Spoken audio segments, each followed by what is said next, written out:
Hello, Comic Bingers. It's me. It's Paul Herman. What's going on?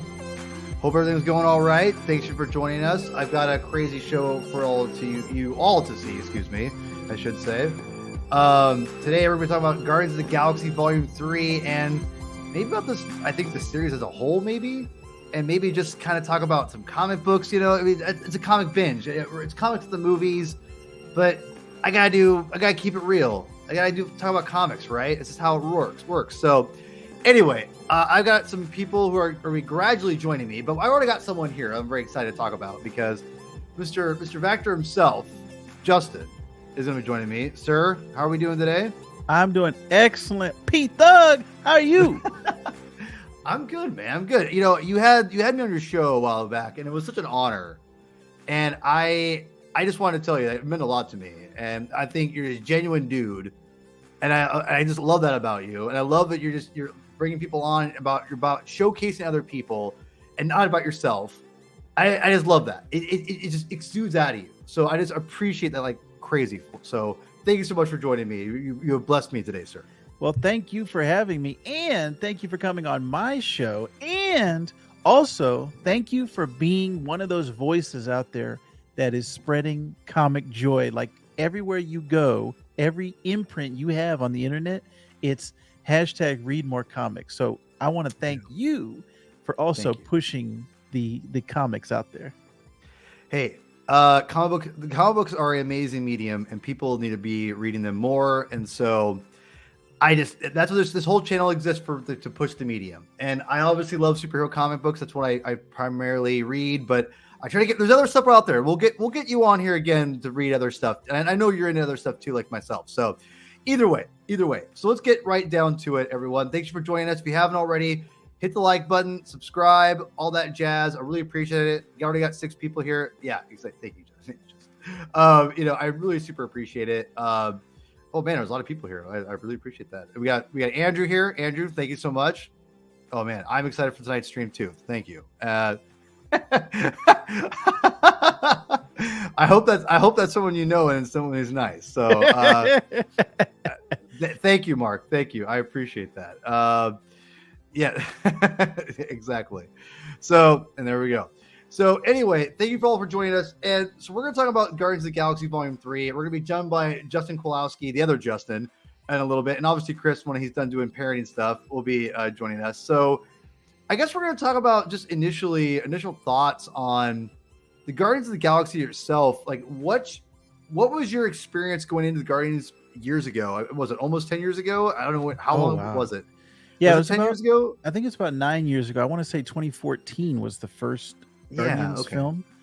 And going into that movie, I had pretty much zero knowledge of the Guardians of the Galaxy as a team. I wasn't into any of the classic teams, and even with the Annihilation wave, I was let me give you a little bit of history on me.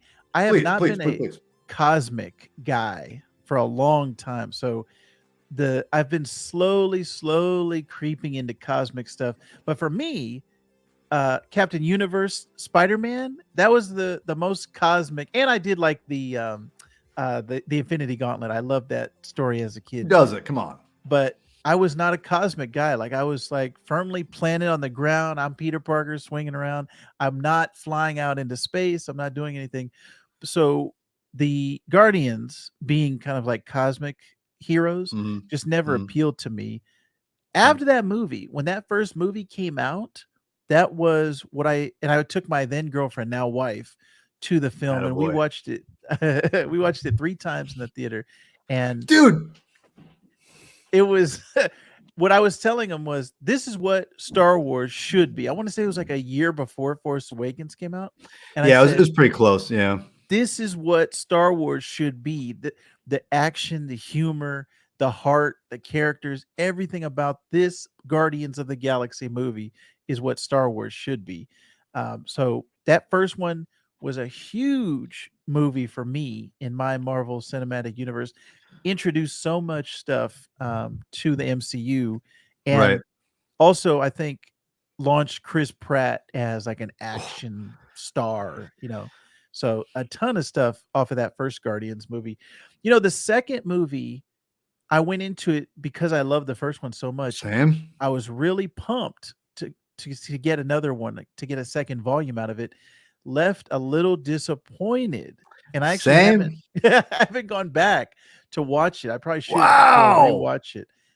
But then when they appeared in Infinity War, Endgame, anytime the Guardians appeared, I was always happy to see them and They happy were to have great in that. that movie. Yeah, Yeah.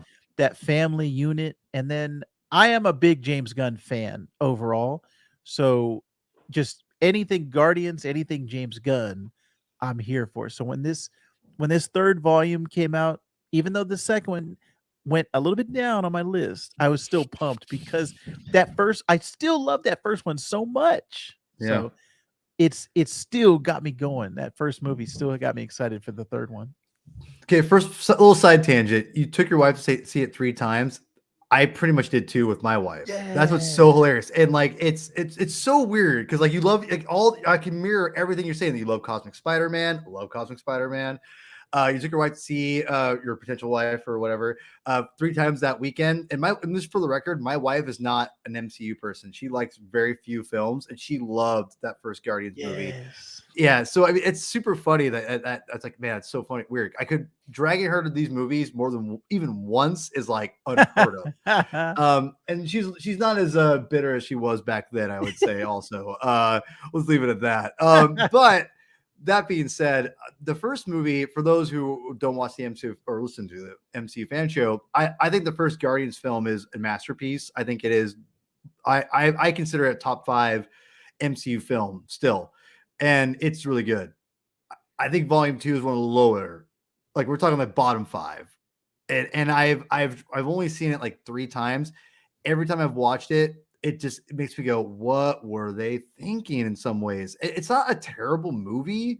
It's just not. It just kind of it feels like it's over the top way too much for me, and there's a lot wasted there. I thought, Right. in my opinion, and I think the ego stuff was again. I think the ideas are all there. It's just not the greatest execution. So kind of going into all this with the whole the controversy with James Gunn, how he got fired, and then he went to DC and the Suicide Squad. I'm like, well, that fits really well because it can kind of go zany. Yes. And I don't know about you, but I thought the Suicide Squad was incredible. In fact, I would say the Suicide Squad might be one of my top 5 favorite Batman, but top 5 favorite DC character films ever. Like straight up, like no BS. Yes. And this is someone who actually liked the first one more than pretty much everyone else in the world. It seems like, to be honest, I like the first one. I legitimately like it. I saw it like 3 times. I loved it. I thought it was great. Like I thought the ending was bad, but I liked the idea of the ensemble cast and the villains. I thought that was a neat idea. I think that's why I liked more about it. And I think Will Smith and Margot Robbie and everyone did a fine job. The ending's ridiculous, whatever. But I mean, I still enjoy it for what it is. That being said, the Suicide Squad is incredible. Like that's an incredible movie. So I was like, man, like this James Gunn, like it really did. It sucks that he put that movie out during the pandemic because I feel if that movie didn't have a day and date and people were actually comfortable going back to the theater a little bit more, that movie would do way better. But everyone loves to like dump on it. And I'm like, you guys remember there was a variant that came out literally right before the movie got released. Like it was, and everyone was like, I mean, like it was a big deal. So I mean, you got to remember all that stuff. It wasn't just a pandemic. There was literally a new variant that everyone was freaked out about. Like it was the first variant, you could say, if I don't remember. But what was your feelings on the Suicide Squad? I actually loved it as well. And that was one that I took my wife to see in the theater. And I want to say we saw it in IMAX. But yeah, it was perfect James Gunn, everything about it, from the humor. And that's what actually put John Cena in my eyes as, oh, this is a guy that, I liked him as a wrestler, but the Marine and, things he had done before that, I wasn't a huge fan of. That Peacemaker character, and then the Peacemaker show was fantastic. Loved every episode of the Peacemaker show. So I was right there with you. And my wife loved King Shark. She loved Hand. She loved everything about him, reading the book upside down. So she still quotes that to me to this day. Like we'll just randomly be walking around the house.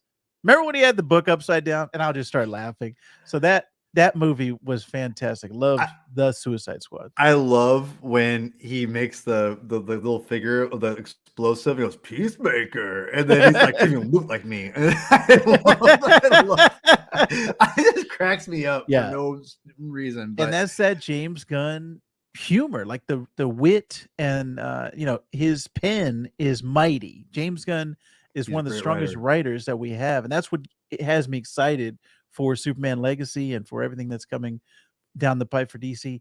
And I think we're going to look back and say, man, Marvel really let like this gem slip away by, all that stuff that happened, like you were saying, of him getting fired and then put back on. I think this might be the moment, in history where the MCU, which was on top for so long, they might be on a downward slide, and then DC might be on an upward slide. We'll see when we look back on this at this point in 2023. But I think James Gunn has not had a miss for me. Like I said, Guardians Volume 2 was a little bit lower, but I also think Guardians Volume 1 was so high, it was hard to reach back up to those heights again. Yeah, I don't, I think that with James Gunn going to DC, and I don't know, it really, as far as the box office goes and everything, with superhero films, I definitely think there's burnout with an audience, but I also think that it doesn't matter. A good story is a good story, and people will support it. I mean, Spider-Man, what I thought, you could have thought there was going to be superhero burnout with that, and that made $1 billion or $2 billion. You know what I mean? It's ridiculous. And people will support a movie that's good. That's straight up. And 100%. I'm very curious how, I know Volume 3 didn't perform as well maybe as people thought it was, because I thought it performed better than what it did, because it had a great word of mouth. I'm curious what the second week does. If the second week is a strong week, then I think we're fine. Because I mean, like, you can't stay, if you're on top forever, you got to eventually go down. You can't stay up forever. It's just reality, right? Things got to come down eventually. So, but we'll see. I think James Gunn is a very good writer, and I talked about this on the podcast we did for the Volume 3 for the MC Fan Show. I said that the thing with James Gunn is that, and you've seen a lot of his movies like I have, the thing with him is like he gets away with stuff that I think other writers can't. He can do weird. He just kind of writes weird stuff. It's not for mainstream. Like, if you remember Super, I talked about the scene where the god comes out and like touches him, and it's like this big weird tentacle monster. It's just like, what? Yeah. And it's just like, what is this? And that makes no sense. But like, James Gunn can do stuff like that and get away with it, because the way he writes these characters and the way he puts them in position, he gets away with really weird situations that I think other writers could not do and make it be super ultra weird or just stupid. And that's the thing. He has this magical touch of knowing where to balance that. And I can't explain it, but when you look at Volume 3, it's really, to me, it's rich with that, because he gets away with really weird stuff in it, but like, also people accept it because it's just what they're used to. So I guess we'll kind of wait for other people to join us here. Let's talk about the movie a little bit, and talk about the main thing, which is Rocket. Okay. I'm going to throw something out to you. I talked about this on the MCO Fan Show, and we'll see if you pick up on this. I think it's obvious, but we'll see. What would you think that No Way Home and Guardians 3 have in common?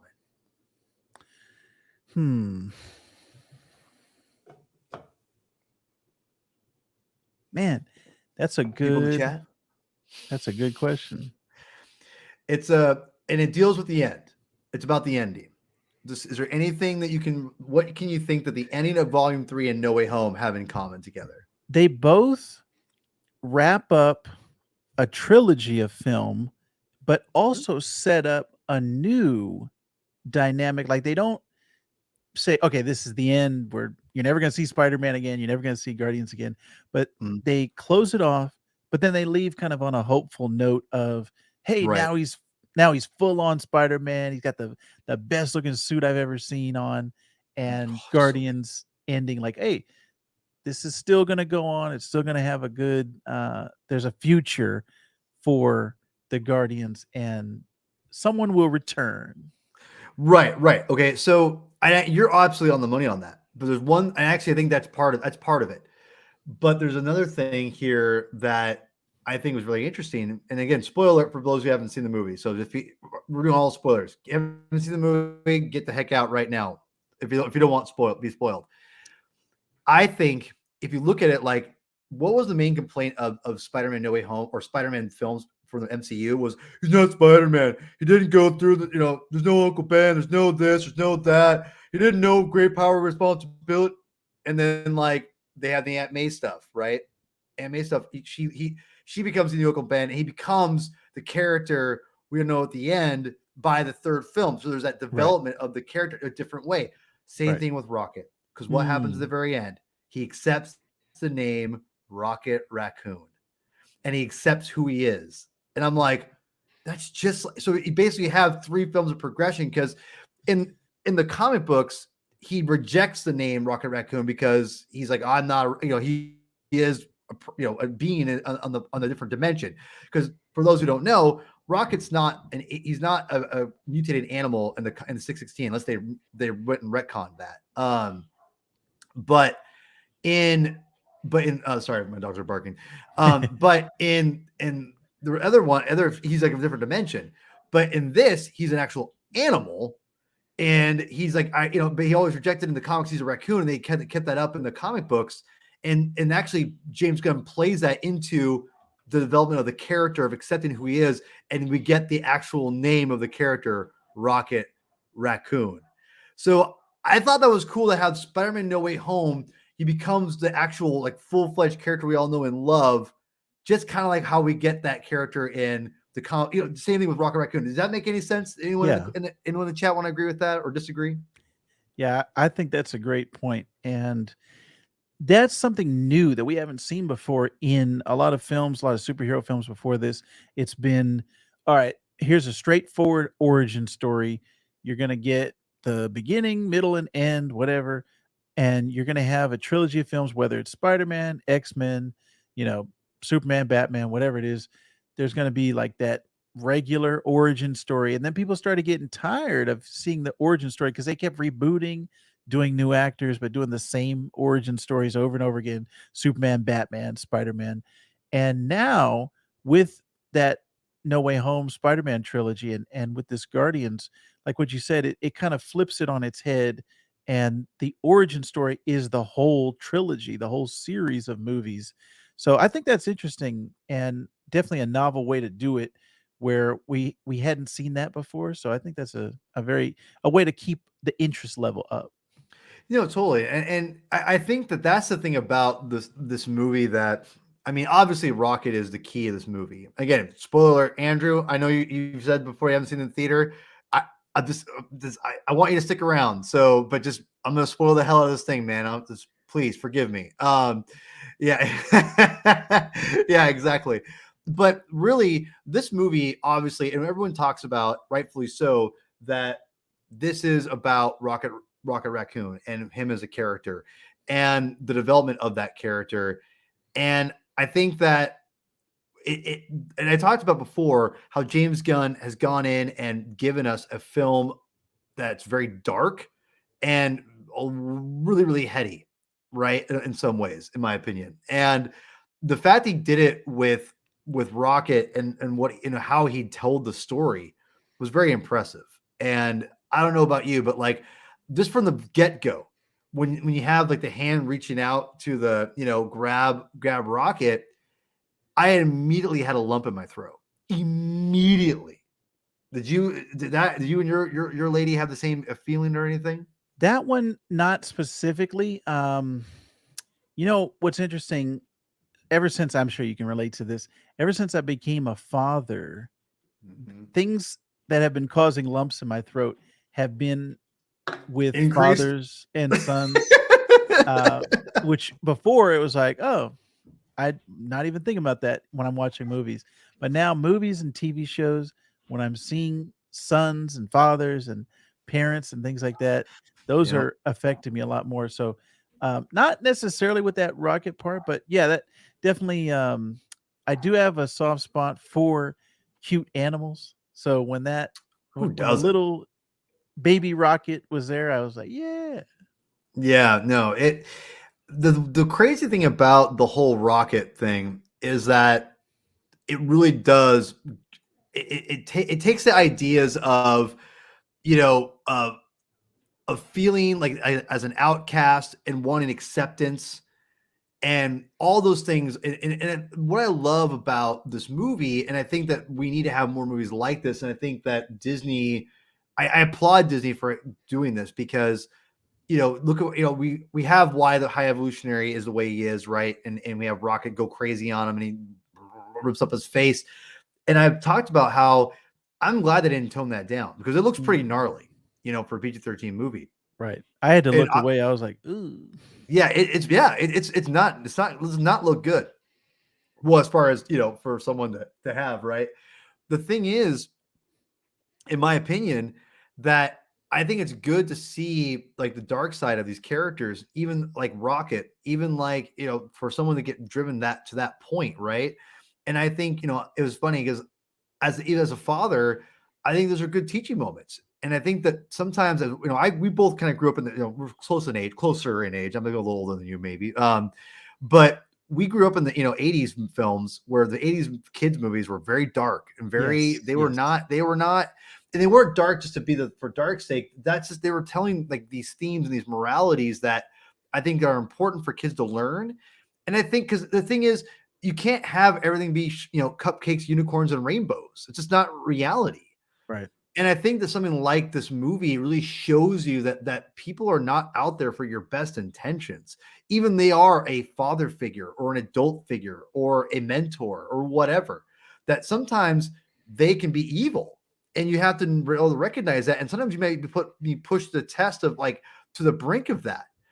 And I think it's good to kind of show kids where, not to go that route, maybe necessarily, but to show them that that's where it can be driven to. And it's just, again, these are not, you can't hide these, for me as a father anyway.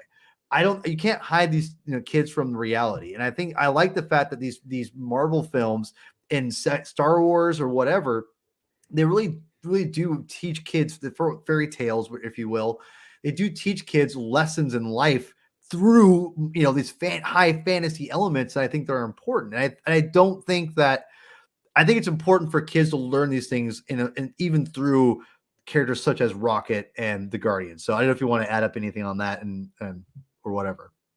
Yeah, well, I always like that when you can have your morality through your entertainment and have it be something that it's not necessarily like, Word. oh, this feels like either I'm being preached to or it feels like I'm in school and I'm learning. It's like, no, this is you're getting the medicine inside the cake. You're getting Mm-hmm. the Yeah. good Yeah. lessons, the morality and the life lessons, but in an entertaining way and a way that you're going to find it enjoyable. So I think that's great for movies like this. And like you said, I think that's the type of stuff I want to show my son when he's a little bit older. Those type of things where he can enjoy it, but also have that guiding hand on his back as well. Yeah, exactly. And Javi, yes, Star Lord will always be my favorite part. And I'm curious, are you familiar with my love hate with Chris Pratt at all, Oh, I'm Justin? not. Okay, so for those who don't know, this is not that big of a deal. We went to the same high school, and I was a freshman when he was a senior, and he was a popular kid, and I was obviously not popular at all. Big dork like I was, What? right? Oh yeah. I was an outcast, and I was a punk rocker, man. I was all about being an outcast. I embraced it, and I wasn't popular, but people knew who I was, and that wasn't always a good thing, I don't think. But That's Pete that's fine. Thug. Look. Exactly, exactly. I wasn't Pete Thug then, but that day came later when I was in my 20s. But anyway, that's a funny story too. But anyway, but yeah, but Chris Pratt, he was like at assembly. He was a prep rally assembly guy. He was just super. he was the class, class clown, voted class clown, obviously. I mean, all that garbage, whatever. And I don't know if I've told this story on the MCU fan show before, but really quickly, what I did do was I had quasi like we knew I knew a good friend of his. And people like Stevens all when he went to Hollywood and was on TV, everyone's like, "Oh, Chris Pratt, so cool." I'm just like, I don't give an F. I was like, F this. I don't give a crap. And I was like, listen, I don't care. I don't watch that stuff. I don't care. And a friend of mine, we had connected on Facebook. We had talked a little bit, whatever on it. And for those who don't know, I love the Guardians of the Galaxy comic books that this whole series of films are based off. Love them. I love Star-Lord from specifically Annihilation, which is all, if you read those comics, Star-Lord is actually basically 5-6 years older than what Chris Pratt is now. Like, as he was like the grizzled veteran. And I love that grizzled veteran. He was the mentor to Nova, which I talked about in the last video I did with the MCU required reading, which was the Star-Lord miniseries Annihilation Conquest, which is this is fantastic. Go read this. Go watch the video too, like it, because it only has 35 views, and that makes me sad. And I lost two subs from it too. What? They just didn't like it for whatever reason. But I don't care. P-Thug don't care. No. So anyway. So I was whatever, and then when they started getting rumors that he was up for the role of Star-Lord, I was like, "What the? No." So this guy that I knew was a good friend of his. Actually, we were kind of like acquaintances, reacquainted on Facebook. When he was officially cast, and I don't care about people's like fame and all that. I do not care. I really do not care. But when he was cast, I'm like, you know what? I got to do it. I DM that guy and I said, "Hey, tell Chris don't F up Star-Lord." And he goes, "Ha ha ha. Yeah, I heard. I didn't know when I was going to be, released. He kind of just made a little comment. He deleted his Facebook or unfriended me or blocked me within a week. Oh, wow. So I know Chris heard that at some point, potentially. I don't know. Maybe he did. Not that I had, obviously no one cares about what this idiot says, but I wanted to make sure he knew, don't F this up, idiot. So, and to be fair, Chris Pratt was amazing in that first film. I gave him all the props. I was like, listen, I told people, I'm not sure if that episodes even exist anymore for our MCU fan show, because we've gone through so many different incarnations. I actually praised Chris Pratt in that movie. I said, listen, I have every reason to hate this, every reason to not like this. And I thought he was incredible. That being said, did not like him in Volume 2. Volume 3, I'll just get a good segue here while we wait for the other people if they ever show up. It might just be me and you. It's fine. I don't mind. But I'm going to say right now, I thought he was better in this movie than the original, or not the original, but the Volume 2. I was not a fan of Chris in Volume 2 at all. I thought he was way over the top and not good at least in my opinion. I'm curious what you thought of Chris in Volume 2 and into Volume 3. Yeah, the Volume 2 I think might have been where it started to be, maybe the novelty wore off from the first one, and some people might call it the shtick might have worn off. And it's always interesting to me when the MCU or the live action version becomes popular, and then that influences either the comics or the animated series, where, like you were saying, his age was different. And Star-Lord, I was reading the Bendis Star-Lord when he was writing Guardians of the Galaxy, and it was not the same as Chris Pratt's personality, but he, that version of him is so popular now, it's become the default Star-Lord. Same with Robert Downey Jr. and Iron Man, where it was like they even got Robert Downey Jr.'s sound alike on the animated series after that, and like everything had to be like Robert Downey Jr. But it was like, which, by the way, Earth's Mightiest Heroes, right? The same that voice actor, which, by the way, sounded like Jack Black, but it sounded great. and not only that, that series was incredible. But anyway, I digress. Continue. Yeah, but I'm like you. I'm a comics guy, so I want the original comic version of every character, and I don't want I want the movies to exist on their own, and that's fine if they want to do their own thing. Like we might talk about Adam Warlock in this episode, but I want the original to be preserved. I don't want you to mix in your chocolate into my peanut butter. I want my peanut butter to stay unsullied. So that's what I want with the Chris Pratt, and that Star-Lord is fine, but I want the comics to be the comics. I want the movies to be the movies. So, I think I've kind of come around on his Star-Lord. Like I said, I love the first one, little dip in the second one, and now this one back up again.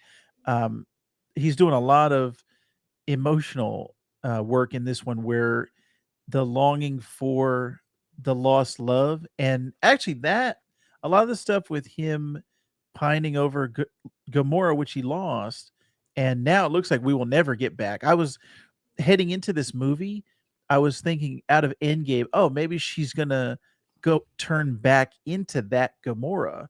Right. Yeah. Yeah, they're soulmates. They're supposed to be together, right?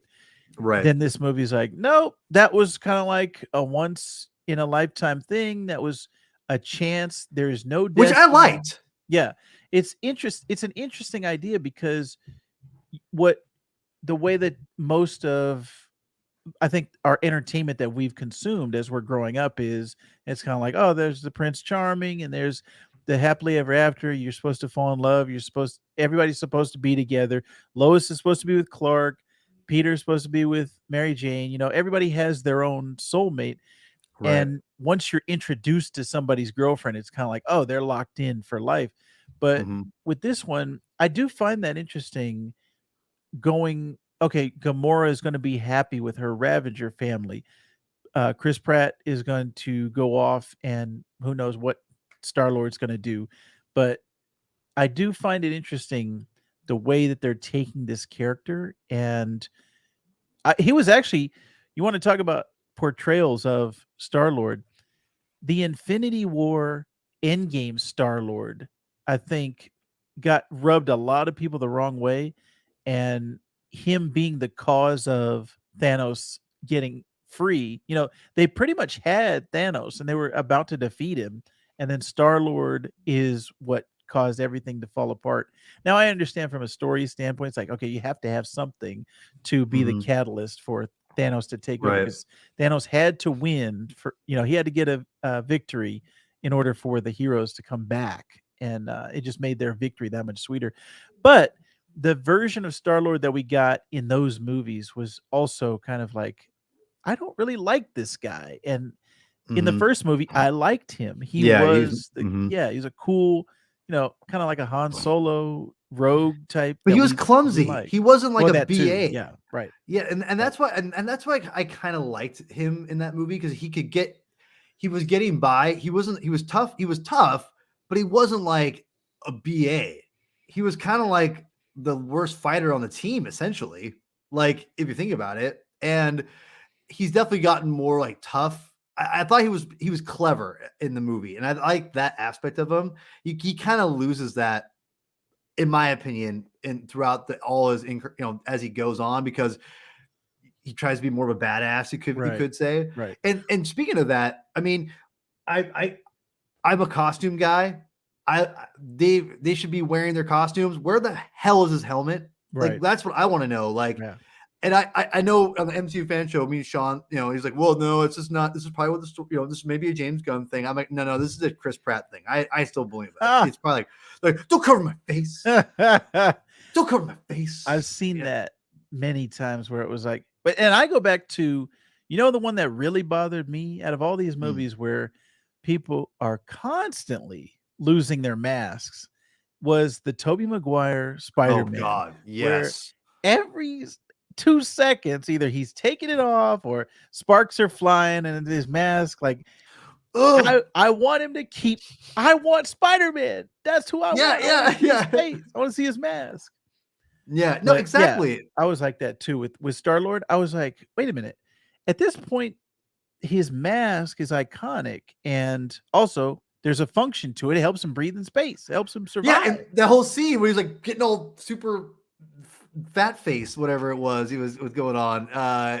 Yeah, that was frustrating.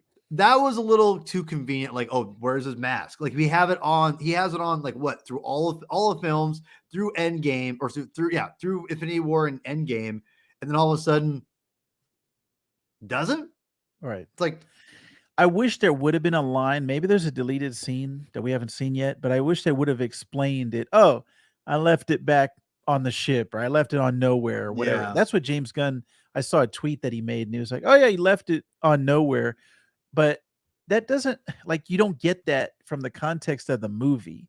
And if you're just mhm. watching the movie, you wouldn't know that he ever had a helmet. If you had never seen, if you only watch Volume 3 and you don't watch anything else, you would never know Star-Lord had a helmet at all. Yeah, So yeah. I'm with you, Well, and I wanted to see that Annihilation helmet. That the one oh, from that word. suit, that's the one I wanted to see. Dude, I mean, like, that's like, with the helmet on top of it. I mean, come on. Like, here, I'll throw it up for. Before I do that, though, we will let in the other Justin Kulowski. Yo, What's going on? We have too many Justins on the show today. Justin, meet Justin. what's up, dude? It makes it easy. It makes it easy. What? Well, I'm grateful you are here. I kept it going just for you. Oh, thank you. Just for you, sir. Yeah, I know. So really quick, we were just breaking down Star-Lord a lot, which I know you love so much. I love Star-Lord. But I love. yeah, I know. Pratt. Hey, listen, I like Star-Lord. I wish I can too. trade places with you. I wish I can just be his high school buddy. I'd be like, hey, man. No, I was never high school buddies with him. He did not know I existed. That's what I mean. Like, I would be friends. I was a dude. He was a senior. I was a freshman. I ain't gonna transcend that. No one can. No one can. Fair, Anyway, fair all enough. right. So really quickly, let's get your general thoughts on Volume 3. What are we? Or really quick, but make it quick. So I don't want to be here for all night because I feel bad for the other Justin. He's been here. He's already been here before you. But really quick, I want to give me a ranking of Volume 1 and Volume 2, and then going into Volume 3. Let's just really quick. Yeah, Volume 1 is my number 2 MCU film. Like, it's right. Oh, it's wow. like, okay. yeah, I love it so much. That, like, Winter Soldier, I think everyone says that's the best Marvel film, and for me, I really loved Winter Soldier. I think it was like was the one that was like, oh, this is a great film. Anyways, Guardians though came out of nowhere, and it just captured me in that in kind of like it was like superheroes meet Star Wars, and like just everything about it just landed like.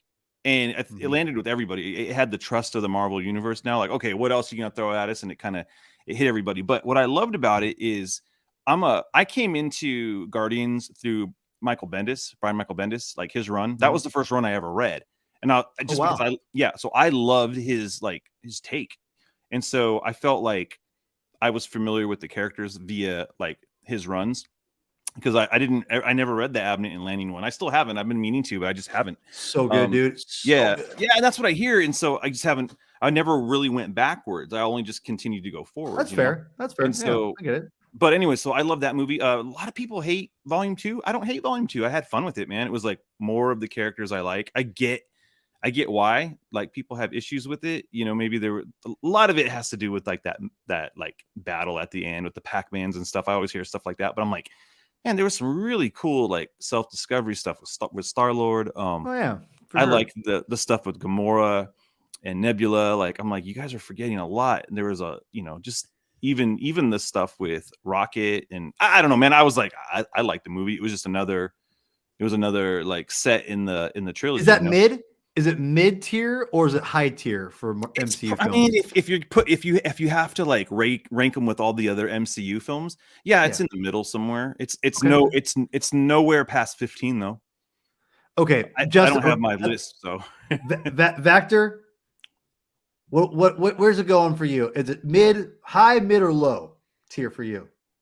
I think I'll put it right in the middle, the exact center of the MCU. Wow. That's where I'm going to put it. But I think that opening battle scene in Volume 2 is one of the best. Like, so fun. I think it never tops that. Like it starts off really high, and then I think it just goes down from there. I think that opening scene is, if the rest of the movie was like that, I would place it a little bit higher. But yeah, I'm gonna put it right in the middle.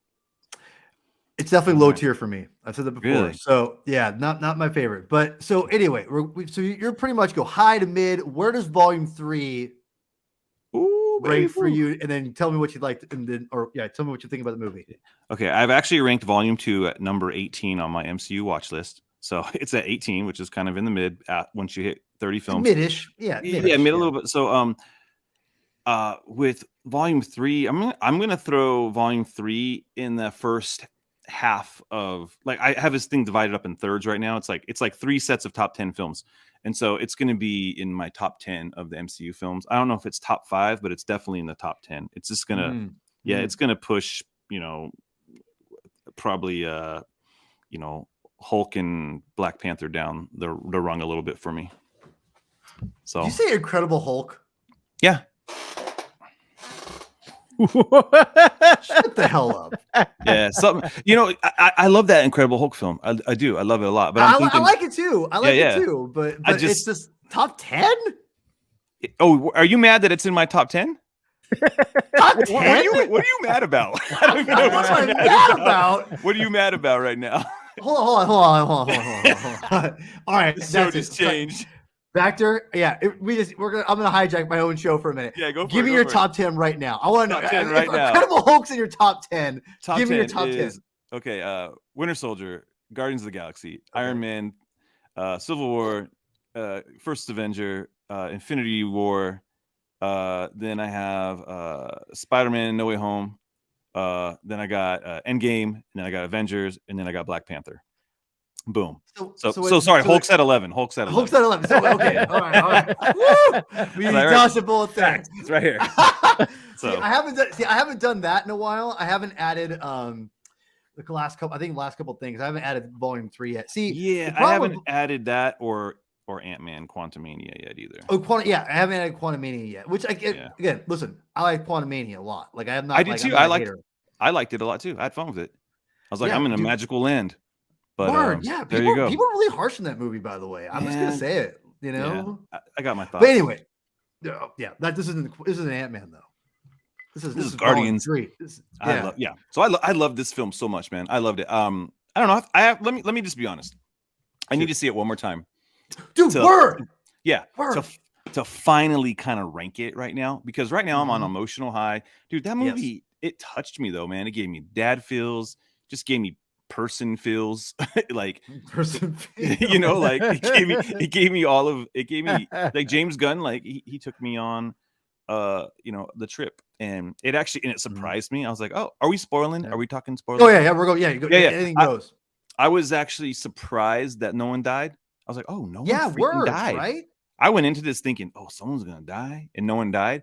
And I kind of was hoping someone would. When Star-Lord died, pretty much, I was like, okay, that was earned. Like, I get it, and then I was like, oh shoot, they needed something for stupid Adam Warlock to do. I wasn't a fan of Adam Warlock. Whoa. Hold on. Okay. Great transition. Because you know what? Right now, I'm going to tell you right now. Look at that guy. He just looks dumb. Don't you be hating. Why is there a still frame of him pooping? Like, what's up with that? Why wouldn't there be? I mean, his poops is still better than Volume 2. Let's just be real. I think him being in the cocoon still in Volume 2 was better than his whole showing in Volume 3. Stop it right now. All right, Vector. All right, tell me. I'm joking. Vector, give us. You're the voice of reason here. I'm just gonna say it right now. You're the voice of reason. Tell me, is Adam Warlock good or bad? As in this movie, or as a character? In this movie. Okay, in this movie.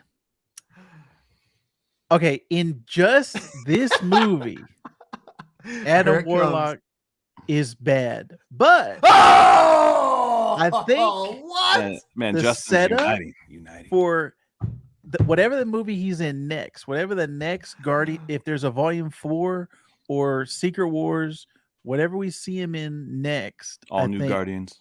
Yeah, Adam Warlock is going to be a player in the Marvel universe. I think Will Poulter's, I like him as an actor. This was not the comics Adam Warlock. Not even close. I feel like James Gunn kind of was forced to like shoehorn Adam Warlock in because he had set him up in volume 2 in the post-credit scene, and he was like, well, this is the last time I'm ever going to write this, so I gotta pay it off. I kind of wish he had let someone else pay it off, because it just didn't, his arc in this movie, it didn't feel like it served a purpose. The only thing he did at the beginning of this movie was injure Rocket, which starts the whole journey. Anybody could have injured Rocket. There was nothing about him getting injured that Adam Warlock had to do. And I've also seen some people talk about, well, he saved Star-Lord at the end. Anybody could have saved Star-Lord.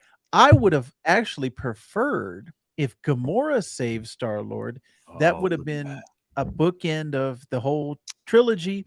It would have been a reversal of the first film where he saved her. Now it'd be her saving him. I love that. So that would have, to me, I'm surprised actually James Gunn did not do that. See, now I'm mad, even more mad about Adam Warlock that you said that. That gave me that makes me even more like frustrated. Now, this is sliding down my list even every time you talk. I did like the comedic relief of him coming in and being like childlike and not knowing what I didn't know I wasn't supposed to do that, and like burning that guy up and disintegrating him. That was funny. But like I said, it didn't, to call him Adam Warlock, to set him up. I saw all this stuff about Will Poulter. Oh, I'm beefing up, like I'm working out and doing all this stuff. And then this is what we got. This is the result of all of those years of waiting for Adam Warlock. And then this is the result. Yeah. I was always like, always of the mind of him like coming in at the end of like Infinity War, Endgame, and just like destroying, like what the heck, Adam Warlock. Oh dang, like that would have been. Instead, we got Justin Bieber, like Captain Marvel, coming up, dude, a little haircut, and dude, like I was like, what the heck? Come on, Justin. It's fine. The movies don't gotta be like the comics, but it was like y'all set it up perfectly in Volume 2 for Homeboy to show up, and then he doesn't, and so I'm like, all right, so. It's like a smidge. It's Marvel? Like, huh? Did you take a shot at Captain Marvel? I did. Not in like, she's fine, dude. I'm excited for the Marvels, man. Like I love that trailer. Like, Justin, Scott Pilgrim has redeemed Brie Larson for me in the last few like months. Have you never seen Scott Pilgrim before? No, I have, but there's something about it. I was like, why is everybody so mean to her? Like I was just like, she's great. She didn't how she came off in some of those movies. She seemed a little like abrasive, and like she's like, why does everybody hate me? Because you're abrasive. Hold on, if I may, a side tangent about Brie Larson's portrayal and everything.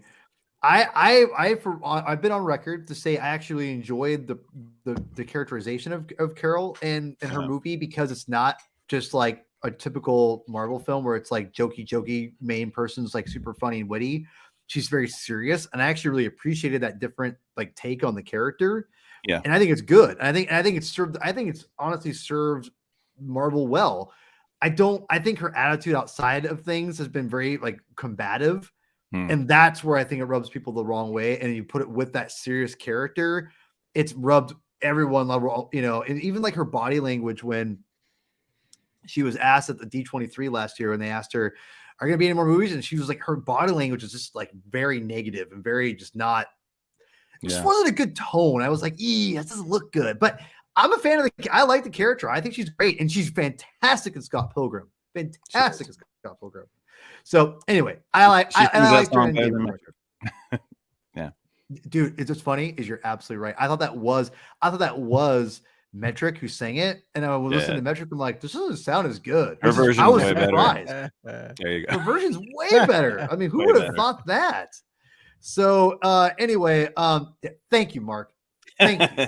And so listen, and I have a reason for why I think Adam Warlock works in general, because listen, you can't come out of the cocoon and be like, I am Adam Warlock. You can, but you got to be kind of stupid because you don't know anything. Just come out and be all powerful and just be like super stoic and know everything. This doesn't make sense, especially with you have the Sovereign are kind of like a little bit, you've already established them as kind of not like they're so serious. They're kind of like Drax in that way that things go over their head. So the fact you obviously you have to release him in this movie because he's going to be set up for other films going forward. You might as well have some fun with it. That's the way I can, and I like the different, characterization because I do think the character is there. The stoic that we all know, the stoicness of Adam Warlock is there. He's been, again, they set it up with, he was let out too early. Yeah. So right. That works for me. I do think he had some great moments, like when the stupid Kraglin, I hate Kraglin, was like, woo, and it hits him in the head. He goes, who's that? I was rolling. And well, let me ask you this: if he was not in this movie, would it have affected the plot at all? If you had removed Adam Warlock from this movie, would anything have been different? It'd have been a lot better. Oh, just kidding. I honestly, do I think it would be better? It wouldn't have changed. I think, like, hey, look at that. This guy decided to join us. Let the nicest guy on the internet answer that question. Well, really quick, we'll throw it to Chris, and then I'll throw it to Chris for a second. So I have to go make a potty break for all those who want to know. So anyway, hey, gotta be real, Will. Gotta be real. Pete Thug's real. So Chris, did Adam Warlock answer Vactor's question? Did if you remove Adam Warlock, is he crucial to the plot? Does he have to be in this movie?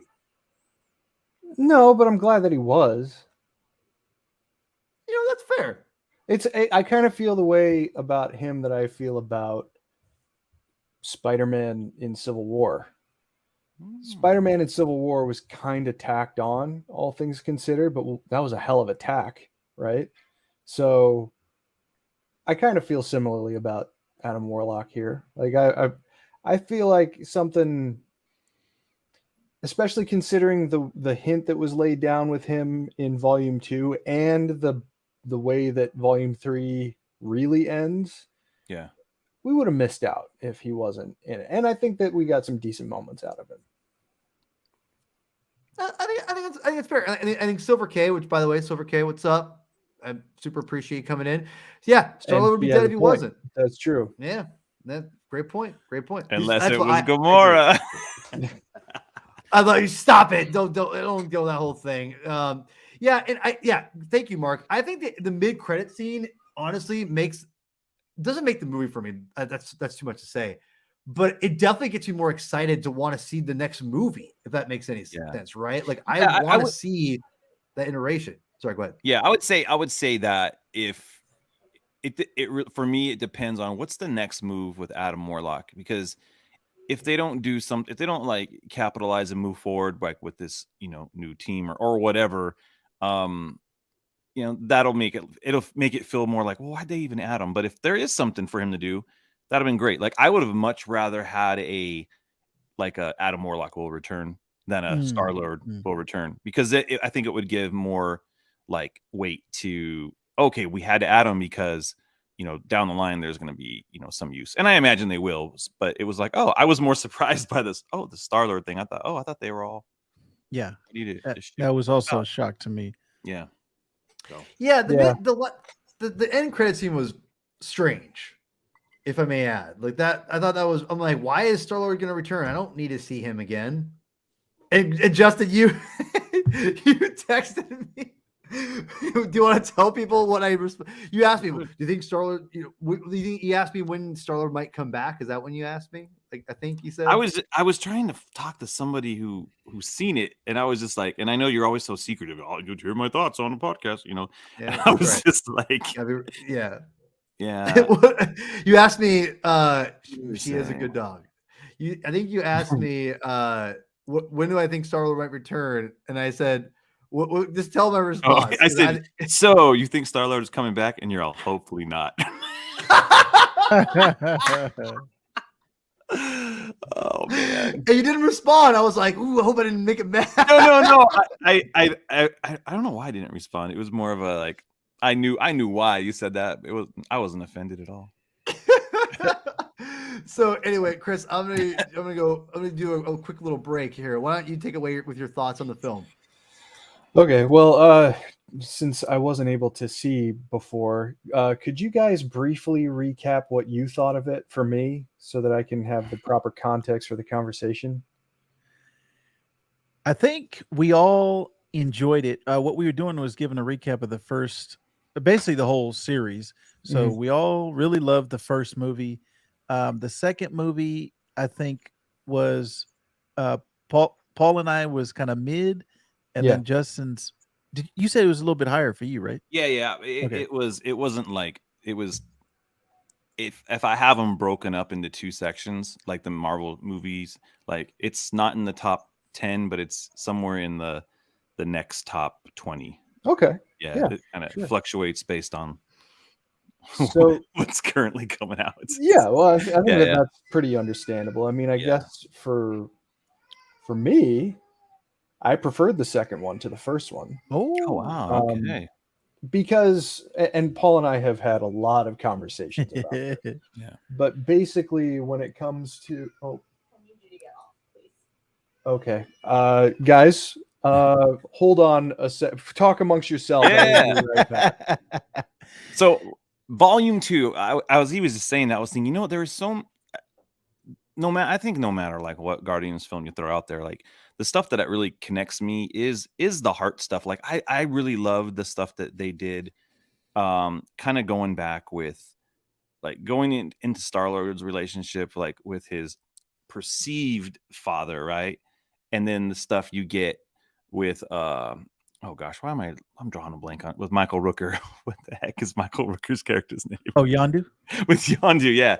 Like all that stuff I really enjoyed a lot, you know. And him like dying, it touched me, man, because it was like, you know what, like even though he was a dirty pirate, you know, space pirate, like he brought Star-Lord up the best way he knew how, as like, you know, as a pirate criminal stuff. Like I loved all that stuff. There was a lot of I actually missed him in this movie. That's actually one of my notes I wrote down. I was like, man, I miss Yondu. We had that little scene of him, of Michael Rooker, but I was like, man, his presence is missed. Yeah, him rescuing Rocket in that whole sequence in Volume 2, it was such a fun, like, just a fun action sequence, I don't know, man. He just had such swagger in that whole scene. That's why I'm like, you know what? I'll say this. Let me tell you this. I told my boys when we got home, I want to watch Volume 2 so bad right now. I didn't want to rewatch all of them. I wanted to watch Volume 2. That's kind of where I landed, you know. Yeah. I need to go back because I don't think I've watched it since the theater, so I need to actually rewatch it. Gosh. I've only seen Volume 2 a couple times. Really? I think 3 times. Now, Justin, Mr. Kowalski, you have I know I call him back. I just have to. Yeah, I'd love to be dumb. I will say this. You brought up a great point. You know, because as we all know here, as being fathers, time is of the essence. Yes. And time is very limited, as we all know. And that's why we just witnessed it. Yeah, right. Yeah, I heard. And that's the thing is like, you know, Justin, you were telling me earlier, like I had to drop my boys' friends off. Yeah. Vector, I've had to like get on, like we've had to it's like time is crazy. Yeah. And I've only seen this movie once. And you brought up something like, you know, I need to see it again. And that's where I'm at right now. Vector, I'm not sure if you've seen it more than once, but I've only seen it once, and like I am desperate to see it again, but it's just I just don't have time to go see it again. Yeah. Right. Yeah. And honestly, if I could probably swing it right now, if I wasn't buying a house, selling and moving and you know, and obviously having a toddler, a 3-year-old running around like crazy, and getting my dog biting her in the face, you know, and all that stuff. It's like, things are great. She's fine. Dogs are crazy though. But like, if I'd be able to maybe swing a second viewing, and that's the thing that sucks about Volume 3 is that I think it's really, really good, and I don't know if I love it yet. I need to see it one more time. Whereas I will say, I loved Multiverse of Madness and Wakanda Forever instantly. Really? Instantly. Yeah, I love those movies. Love them. Yeah. But I really liked Volume 3 a lot. But I'm like, I need to see it again. There's a couple little nitpicks I've talked about before that I think some of the pacing gets sacrificed for jokes, and that's Volume 2's problem. I think it gets way like, I'm so funny. It's like, James, you're funny, you're not that funny. Like, you're not like, I don't, it's like, I think it gets bogged down a little bit. And Volume 2, Volume 3 has a little bit of that, but it writes itself pretty quickly, but it does ruin the pace, I think, a little bit at a sacrifice. And I don't like that because the movie, if you take out some of those little things with like Drax and Mantis, which I like a lot of that stuff, but it does sacrifice, I think, the great plot that like in the great two mains, the A and B story, which is obviously Rocket and Star-Lord. Yeah. Those get sacrificed a little bit of the pacing, and it gets it drags a little bit. Just a little bit. I'm nitpicking. Anyone agree with that? Yeah. No, I would say sometimes they go for the joke a lot with Mantis and Drax. But part of me kind of just expects, okay, that's just Drax. In these films, Drax and Mantis are the hardcore comic relief. I actually appreciated how they pulled Peter back a little bit. I feel like James was like, y'all did him dirty in in Endgame and Infinity War. Let me put a little more respect on him, because I did feel like his character was a little off in those movies. I'm like, he's a little too goofy. Like, he's. I thought Volume 2 he was over. I thought he was over the top in Volume 2 myself. Really?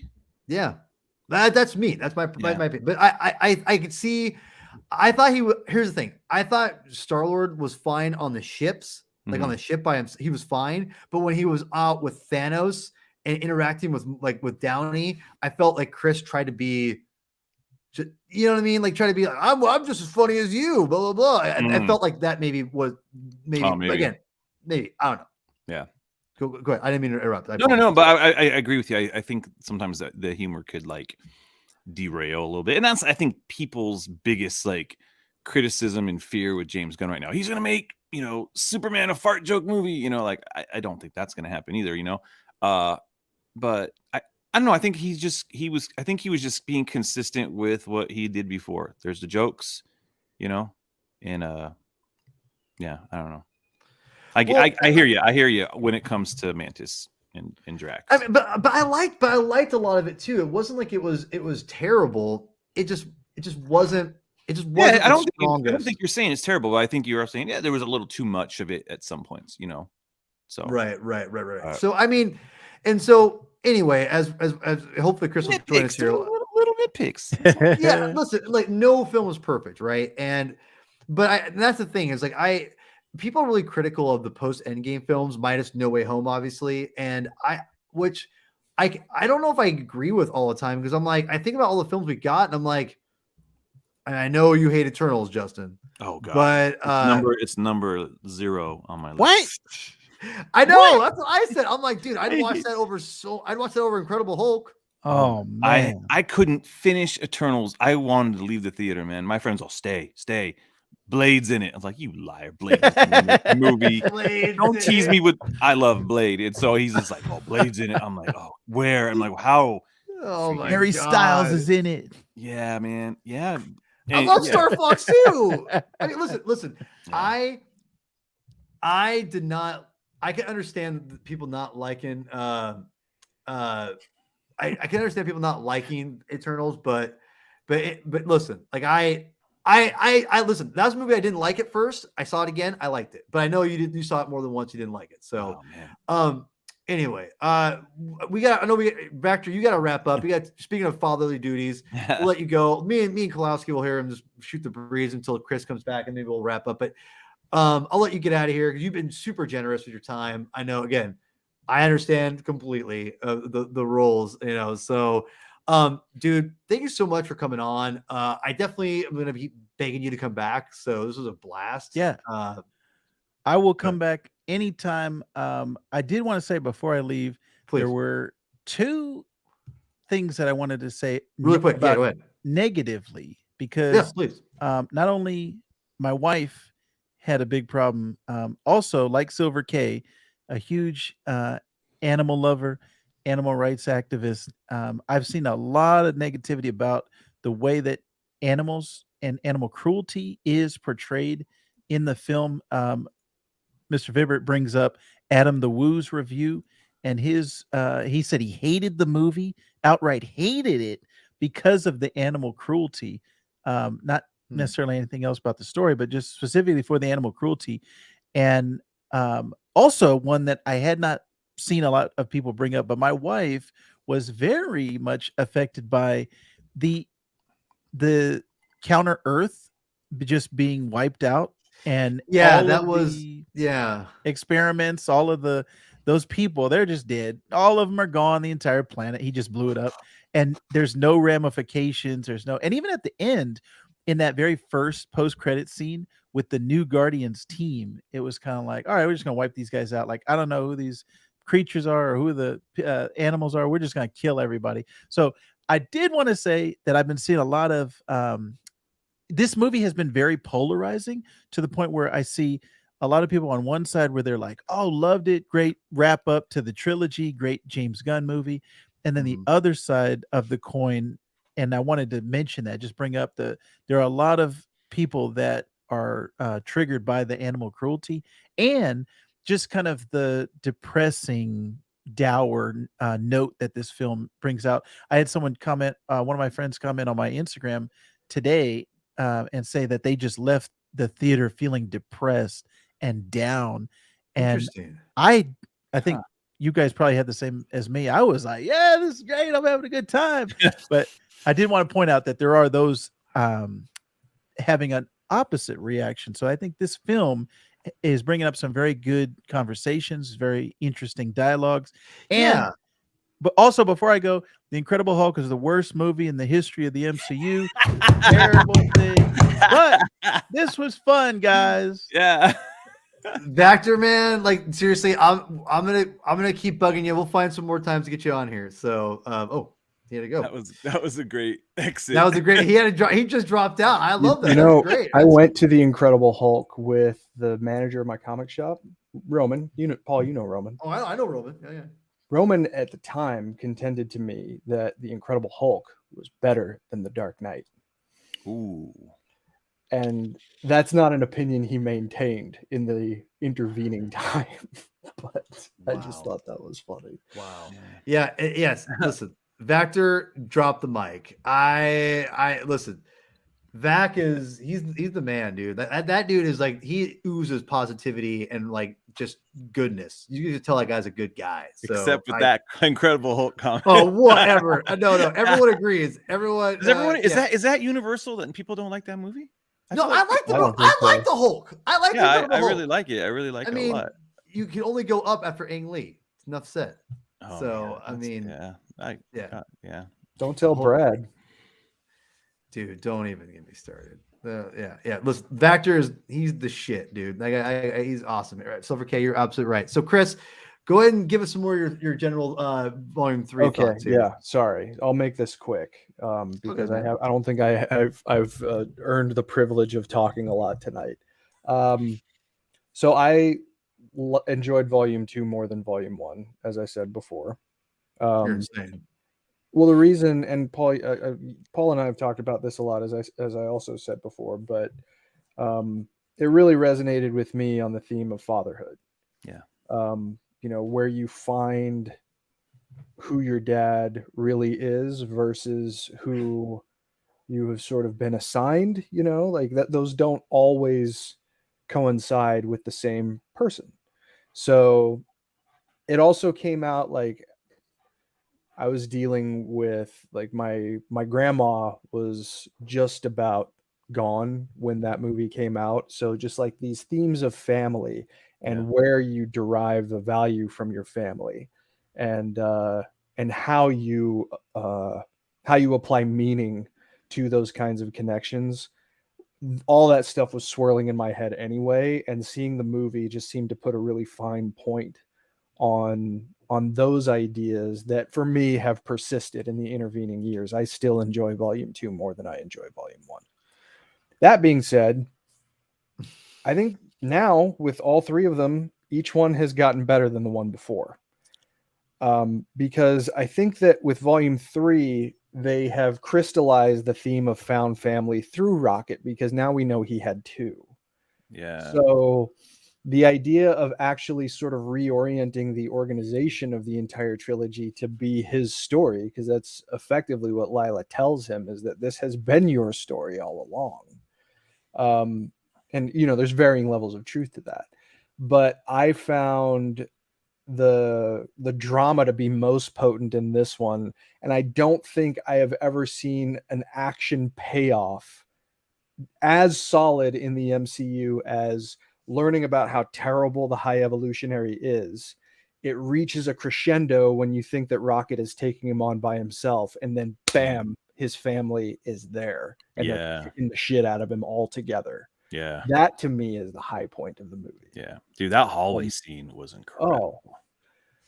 Yeah. And you know, the MCU is home to some pretty solid hallway scenes. That's right. Elevator scenes. That's saying something. So, and I love Cosmo. Cosmo was way more front and center in this. I love Cosmo. Cosmo is so good, dude. Yeah. Great. And you know, I went to Disneyland a couple weeks ago, and Cosmo's in the collector's collection there, like an animatronic, and her tail is wagging, and it's like, wow, this is kind of an interesting lead-in to Volume 3 in retrospect. So yeah, I mean, I think that each one has gotten better than before. Now, granted, you're never going to equal the splash that the first one made, because I think the first one just punched people in the face when it came out. Yeah. You know, orienting people toward this team and this corner of the Marvel Cinematic Universe, like, it really gave credence to the cosmic storytelling side of things and opened up a whole new door that no one can take the first movie away from, you know, or no one can take away from the idea that the first movie was the one that broke through it. But just in terms of someone who has gone along for these stories for the duration, and seeing the way that the characters have been set up over 3 movies, I actually think 3 might be the best one. Wow. It might, you know, it could be. I said before when you were gone that I need to see it again more and more, but I can see myself loving this movie more and more I watch it, because it's got great stuff in it. So I thought the Groot thing was interesting. I know that they've revealed basically that when you're around Groot, you get to, when he says I am Groot, you understand just weirdly what he says, and then that when he says I love you guys, that's basically us being in on like we're understanding him finally. Yeah. Well, I don't know, it was clever, but it wasn't very clear in the movie. But I think it's whatever you interpret to be. Like, I love when he doesn't talk. I didn't like in the comics when he used to start talking. I was like, you know, it's weird. So I appreciate the it's almost like, okay, we're putting the translator on you. You guys can understand what he's saying. So, hey, by the way, really quickly, in this series where in my opinion, if you watch the last video that I did, the MCU required reading for Star-Lord series that right here, he actually talks normal. So this is like not unusual for him. Just wanted to say that for the record. So anyway, continue. No, that was it. Like, for me, it was more of like, this is the last, you know, of this volume, and we're gonna just kind of give you everything, you know. To be honest, in my theater, it wasn't, and it was a packed theater. It wasn't like he talked. It was just like, it was kind of like, oh yeah, you know, we love you too type of thing. It was just right. Yeah. Right. Yeah. You know, and listen, I think, in my opinion, I think I predicted, and I think this is better for me personally, but I think he should have said Rocket's name and only, because they have such a close connection. That to me would have been way more powerful, because Rocket like has, especially with the whole name thing that he named himself, and like that was a whole like emphasis and everything. But yeah, like I I felt like Rocket should have said his name. And by the way, Zach can go to hell. So anyway, their stars are killing the Kraken right now. That's why I love Zach. Zach knows what I'm talking about. I love Zach. Yeah. He was on the show last week. So yeah. I absolutely was in love with like the family of little, animal buddies. Dude, that got me, man. It really did. And I was, yeah, dude. It really hit me. Cause I mean, obviously we go into this and we know it's movies and stuff, but it was like, for me, it was like, this is the magic of good storytelling. And never once did I go, these are CGI effects. I was just like, I was just captured by it. And to like, oh my gosh, this little raccoon guy by himself, alone. My son who's 10, who's like, hey dad, what's up with your eyes? What's up with your eyes? Like he said, I know, Dad, you're gonna cry. I'm like, let's just watch this movie. And then he was like kind of making fun of me, but then he grabbed my hand. It was like this sweet little moment of him like, oh, okay, I need to be a human right now. I'm like, yeah, just watch the movie, dude. Yeah, kids, we when we're kids, we don't understand why adults cry, and then as we become adults, we're like, I understand now. Yeah, we all learn. We all learn. Like, man, why are adults so weepy around this stuff? It's so dumb. And as we have kids, we're like, oh God, I understand now. I understand. Why is the Iron Giant making me cry? I've really random side thing. I've never seen the Iron Giant. It's good. It's a good one, dude. I've heard it's great. It's one of those things where like it's like almost became like it's overhyped for me at this point. So, whatever. So anyway, Picard, in one of the final episodes, Worf said something that I think is very, very true. He said, "I have been told tears are the body's weapon against pain." Ooh. And all right, Worf. That's right. Pretty good. I like and that's coming from someone who can't cry. Klingons have no tear duct. So, there's your fun fact for the day. I had no idea. Fun fictional fact. I'm glad I know that. So I love that. So, that's good. Yeah, that's good. That's a great quote. Great quote. So this is where the part of the show where, as we wrap up, we're going to be going through some quick recommendations. I've kind of already talked about them. I'm throwing it up here because it's been fun talking about the stuff and everything. But one thing that I want to say, and Justin, you haven't read it yet. If you guys want to get into Guardians of the Galaxy, and you want to read more of Star-Lord, you can read the Bendis run, which is not bad. I don't think the Bendis run is bad. No, but seriously, it's solid. I've read a good chunk of it. It gets me lost when Kitty Pryde joins in. When he crosses over the X-Men with them, I'm like, get this out of here. Doesn't it lean too hard on Iron Man, though? Don't you think? Not initially. They didn't do it initially. It became a thing. Yeah, I don't feel like he was in it that long, but yeah, it was. I think they were really trying to unify Guardians into the more mainstream Marvel universe. Yeah, you understand. Like telegraphing a little bit, Yeah. But this series, the Guardians of the Galaxy, the first Abnett and Lanning, or AKA Albert and Landmine, if you're an MCU fan show alum, this is the run that I think that everyone talks about. This really is what made the Guardians who they are. This is why they exist in films, is because of this run specifically. And this is so much fun. It's definitely I would say my main criticism, if you're a new reader, it's going to get into the weeds a little bit. But the good news is, if you get lost, just go read some more comic books, because they telegraph everything in the book, in my opinion. And also you can go on Wikipedia and read some, figure out where to go read, because that's what it's there for, in my opinion. But this run specifically is great. It's super, super great. Go read it. Justin, go read this. It's super, super good. I talked about on this last week's episode, I said, and if you want to read about the true incarnation of this team, of how it started, was in Annihilation Conquest Star-Lord miniseries. Yeah. It's not the same exact team, but it's a good, 70%, 60% of it, Chris. So, I mean, it's super good. And again, it definitely goes into the weeds a little bit too. Is because Quasar on this team? Eventually, but she's a part of, but Phyla-Vell, who's in Guardians of the Galaxy Volume 3, as you see on the cover here, She is also on the team and also plays a part in this.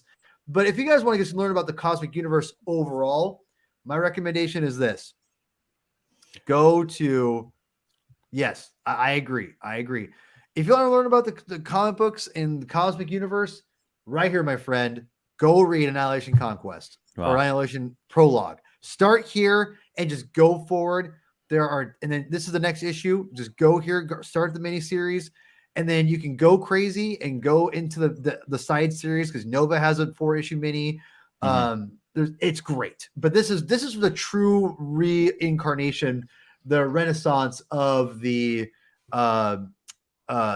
cosmic Marvel universe, in my opinion. And then that all eventually goes into the sequel, Conquest, into Guardians of the Galaxy main series, which I think is great. These are all great comics to read.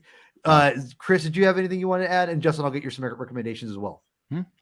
No, I mean, this is really, I mean, my encyclopedic knowledge of the Guardians is rather limited, but this was the series that really kind of brought me aboard for what the team means, and it seemed like a really good jumping on point back when it came out. So yeah, I echo your recommendation.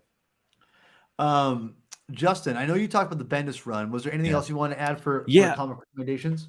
Yeah, actually, because I feel like when most people are coming into this, they may just be fans through like the movie stuff. And so I actually wanted to recommend the Jerry Dugan series, the all new Guardians of the Galaxy, because I feel like you're going to be familiar. You're going to see the characters like, okay, there's Groot, there's Gamora, there's Star-Lord. Like you're going to see characters that you're familiar with, and they're not written so different. Like there's some stuff Drax is going through, which is actually kind of cool. I thought, oh, are we going to go there in this movie? And we didn't.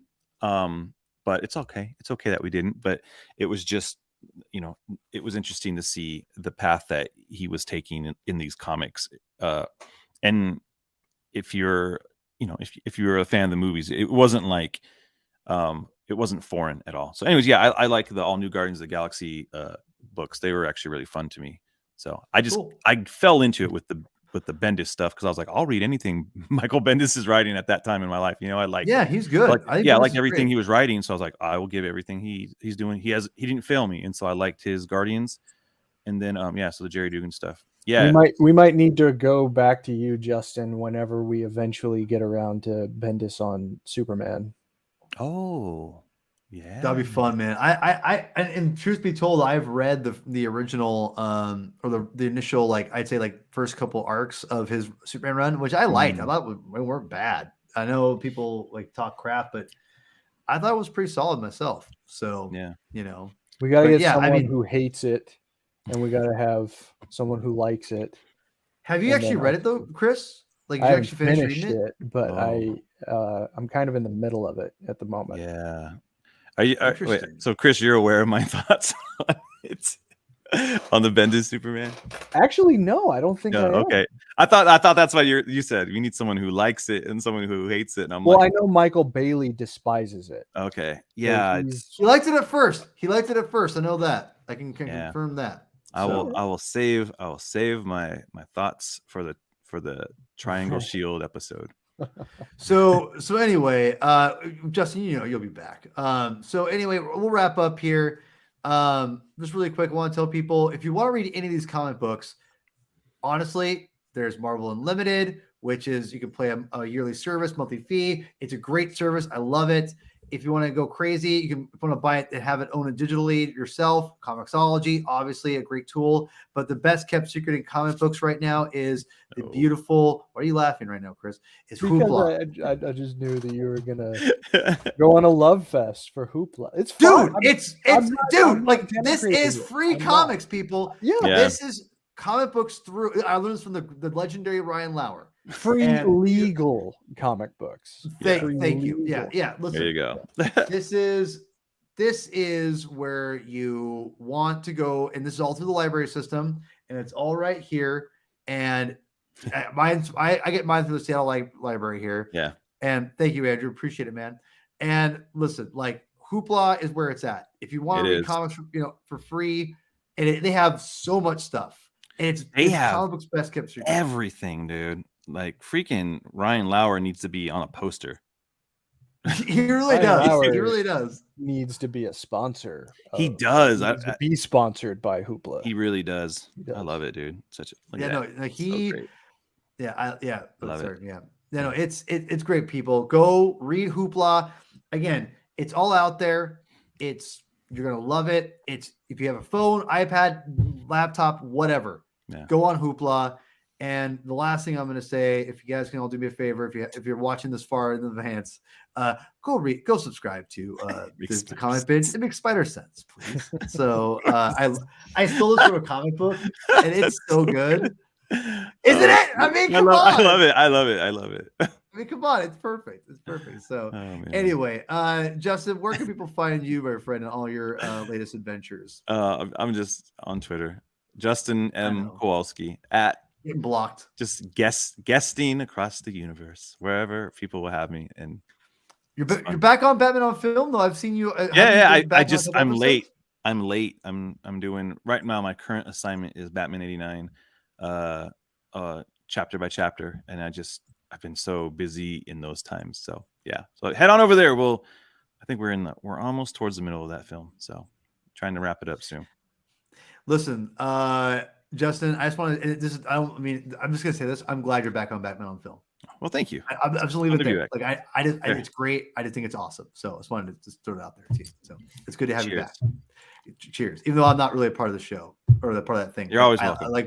Well, I know, but I mean, I just like what's going on. I just want to say that. So anyway, Chris, I can't see you. There you go. So Chris, where can people find you, my friend?